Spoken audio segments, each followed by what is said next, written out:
New identity and the grandeur of its members afforded the Masons with respect and dignity.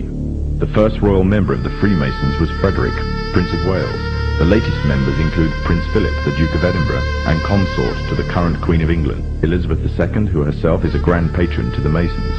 However, behind closed doors, the Freemasons were free to indulge in the secret rites and rituals handed down to them by their ancestors, and these became the basis of their levels of membership, called degrees.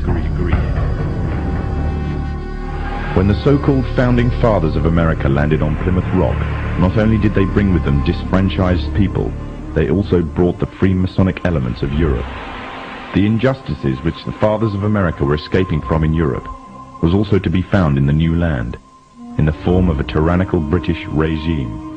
Although the British monarchy was run by the Masons, the American War of Independence was a necessary action, and the people involved in the war were expendable for the Masons to fulfill their dream.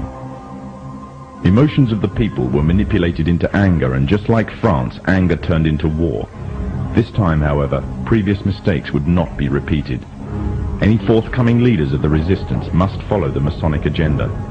The best way to do this was to ensure the leader himself was a Mason, and the leader who took the war to the British was none other than George Washington. On the 4th of July 1776, the Declaration of Independence was made. On the 17th of October 1781, the British were finally defeated and surrendered the colonies to the Americans, and the world's first Masonic state was born, a nation that would represent Masonry in every way. A sign of the Masonic presence in America is plainly visible on the dollar bill, which carries a picture of George Washington, the first Freemasonic president in the world, and a picture of the Freemasonic symbol of the so-called all-seeing one eye. Observe the back of the dollar bill. You will notice the Great Seal of the United States. This seal has ancient roots and contains mysterious symbology. The reverse of the Great Seal portrays an unfinished pyramid underneath an all-seeing eye, and is rumored to actually be the symbol of a secret society known as the Illuminati. As you will notice, on the base of the pyramid, in Roman numerals, is the number 1776. This is the same year that the Declaration of Independence was signed. Coincidentally, the Illuminati, meaning holders of the light, was created on May 1st, 1776 by an Adam Weishaupt. Weishaupt claimed to have the true explanation of the mysteries and symbology of another ancient secret organization, the Freemasons. Weishaupt wrote about fire worship and hermetic magic, and he recruited from within the Masonic lodges to form a secret society within a society by promising secret knowledge above and beyond Masonry. It was this secret knowledge that would lead to what Weishaupt called the New World Order.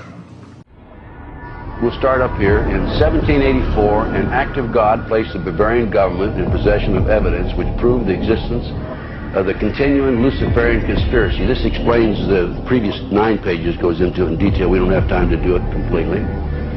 Conspiracy. Adam Weishaupt, a Jesuit-trained professor of canon law, defected from Christianity and embraced the Luciferian ideology while teaching at Ingolstadt University. In 1770, the money lenders who had recently organized the House of Rothschild retained him to revise and modernize the age-old protocols designed to give the synagogue of Satan ultimate world domination, so they can impose the Luciferian ideology upon what remains of the human race after the final social cataclysm by use of satanic despotism.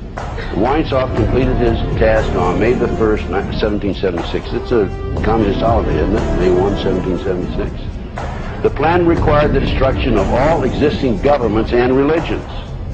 This objective was to be reached by dividing the masses, whom he termed goyim, meaning human cattle, into opposing camps in ever-increasing numbers on political, racial, social, economic, and other issues. The opposing sides were then to be armed and an incident provided which would cause them to fight and weaken themselves as they destroyed national governments and religious institutions.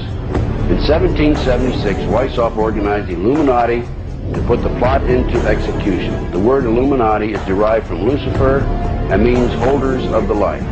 Using the lie that his objective was to bring about a one-world government, to enable men with proven mental ability to govern the world, he recruited about 2,000 followers.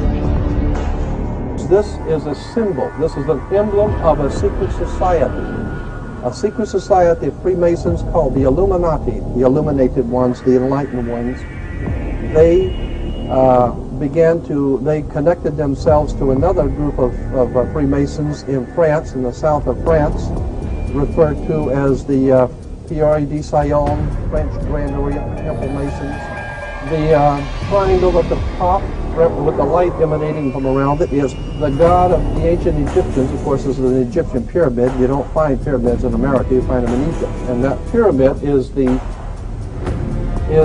symbol of the eye, and that's why the light is emanating from around, because it's the sun. The sun is a round eyeball of God, the ancient Egyptians believed. The pupil of God was the sun. He's watching you, and therefore the sun was very bright. And so today we even say someone who is extremely intelligent is brilliant. They're bright. And that's why God is, of course, the most brilliant of all. Therefore, the sun is the most brilliant because it's God's eye. All right, anyway, there are 13 layers on the pyramid. And the 1776 at the bottom is 1776. A lot of people think it's because of the country being founded in 1776. It has nothing to do with that. As I said, this is on a document published back in 1774, 75, and then in 1776 the Roman numerals appeared on it in Europe. So what it amounted to is that the 1776 was when this secret society actually formed itself into a secret society and put itself into operation. And on the back of the dollar bill, there's a seal on this side. It's called the Great Seal of the United States. That's what it's called. It's their seal. Now, behind the seal, this is actually what is behind the Great Seal of the United States, is a pyramid with one eye. Now, the one eye is the sun god, Ray, which is where we get the word ray, sun rays. It is the sun god. This is the Masonic god of the ray. If you look, you'll see the pyramid is built except for the top. It's built except for the top. The eye is suspended above the top. It hasn't come down yet. Because they believe until they finished the Masonic project, which is what they say on the bottom, Novus Ordo Seclorum, and then Annuetta Cheptis, he is pleased with our project. In other words, the God they believe in is pleased with our project. What is the project? This is the question. What is the project that this God is pleased with? The project is literally the secularization of the world. To completely strip the world from religious beliefs. This is the project, and that is why it is called Novus Ordo Seclorum, a new secular or worldly order. If you translate that into Arabic, it would be a Nizam al-Alami ad-Dunyawi, not al-Jadid. It would be ad-Dunyawi, the new temporal order, the new order of the world.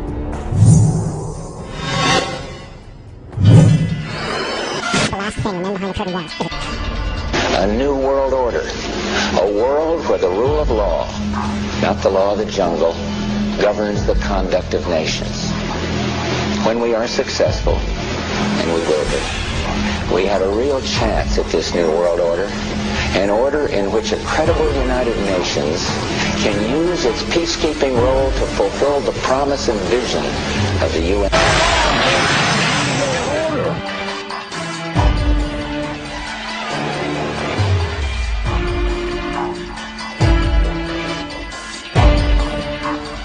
These institutions play a crucial role in our quest for a new world order.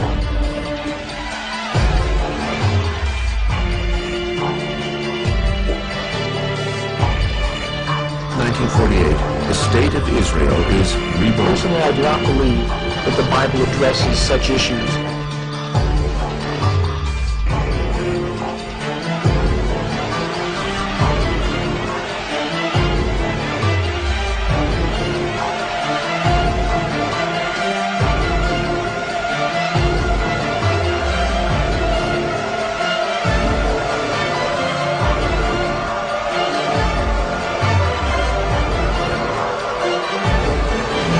still don't get it, do you, boys? There ain't no countries anymore. No more good guns. They're running the whole show. They own everything, the whole goddamn planet. They can do whatever they want.